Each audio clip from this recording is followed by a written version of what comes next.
first draft is with the Blue Jackets, new team. Just give me a little assessment here. What you thought of these 2 days? Well, I thought the process that we went through to get to today, our list was pretty dead on. There's some guys that jump around a little bit, but our in fact, we were getting toward the end here. Like, we don't have a 7th-round pick, and it's a good thing because we don't have any players left on our list. So that means our guys have done a good job of identifying the right players. Doesn't mean, we all know it's all projection, but that's the biggest thing, getting to see them at their amateur meetings when I first came into town, and then spending time with them this week, how they put the list together and the way it worked out. It just shows me that the process they have in place is pretty darn good. Yeah, I was going to say, because you're the new guy into this thing. But you're running the whole thing now, so to know that what you got in place, I mean, that's a big deal. Yeah, there's always things that we can tweak, and do, Sure.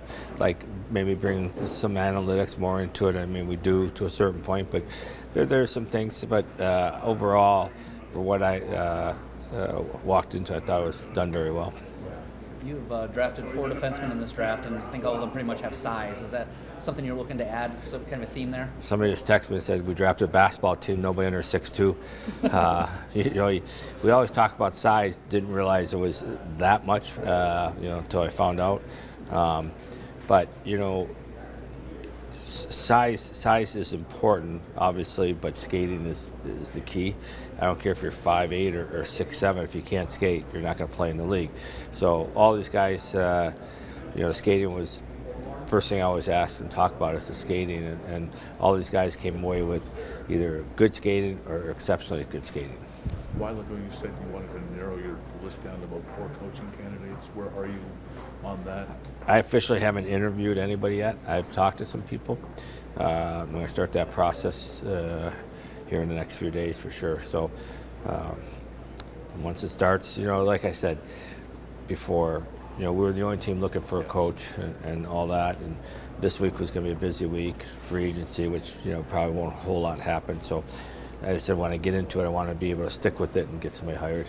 Just the last thing for me, guys, I'll just the change in the draft process perhaps next year.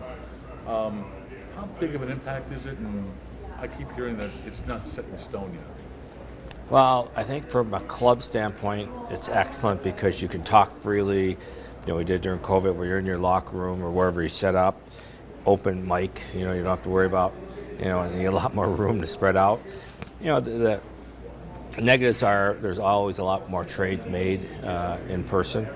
When it seemed like when you're in the same building, I know there's always draft picks at trade, but there was a couple of big trades players. Probably the most important thing is the kids being drafted.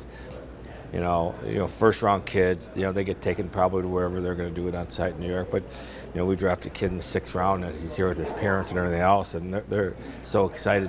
You're only going to get drafted once, and that's probably the most disappointing thing for me, that the kids will lose out on that opportunity. Really getting back to the coaching search, can you say that free agency is going to start Monday? I think. Yeah.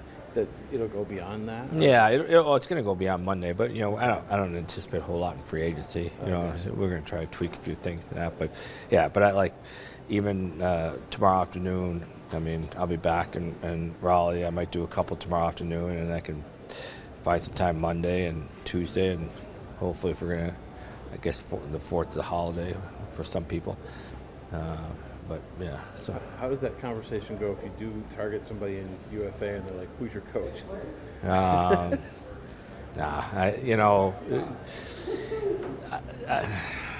It probably will be a question, but I think, and you guys, everybody reads the names out there. I've said pretty publicly that I want somebody with NHL experience, and we're looking for structure and accountability. So I don't think, I think what you're looking for is probably as important right now as the coach's name. Yeah.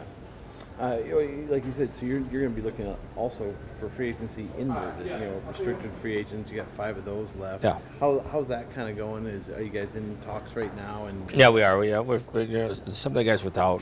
Like I met with both agents today, and Ken Johnson and Sillinger. We'll get those deals done. There's no urgency on those things. Obviously, we met with Dan Milstein on Marchie. So that's, I can't remember who else we have there, somebody else, but It's all going to happen in time. I gotcha. Yesterday you were talking about like with trades. I know you did make a draft pick trade today. You wanted this kid, obviously you moved up. But I mean, is it hard to make hockey trades anymore? No, it's more difficult today than it was years ago. Obviously, salary cap's always a big thing, and in terms of the contract, it's if you go back and look at the draft's history, you can find. Just pick any year. Pick before the last 10 years, how many trades were made, take away the pick swaps versus the 10 years prior for that. I'll bet it's at least double. And I don't even know the math, but I just know from being involved in it for so long that there used to be a lot more hockey trades. Yeah, oh yeah. This goalie that you took today, he's between like 6'1" listed. So you got all these big defensemen and put him back there. He's not really. That's not small. I guess. No, I guess they measure out 6'1.5", but whatever. Yeah. But for like today's modern goalie, I guess very athletic. Yeah. Okay. Yeah. What do you? I mean, obviously you traded up to get him. Yeah. So you guys must really. We have second on our goalie list. Okay. And goalies were starting to go, and we wanted him. So I said, let's see if we can move up, and we're able to. Very athletic. And you don't talk about this a lot with goalies, but Nick, you really used it. He's got good hockey sense. And we always have a hockey sense with players, forwards, skaters, and that, but never with the goalie. It was nice to hear how Nick explained it. And so we were very comfortable with trying to make a play to get him. You know the people in Carolina too, so that probably helps. I'm glad I made the trade yesterday. I didn't want my first trade to be made with Carolina. I'm glad I made one yesterday at St. Louis. That's right. Yeah. So we've been talking. Yeah. About it, so. Yeah.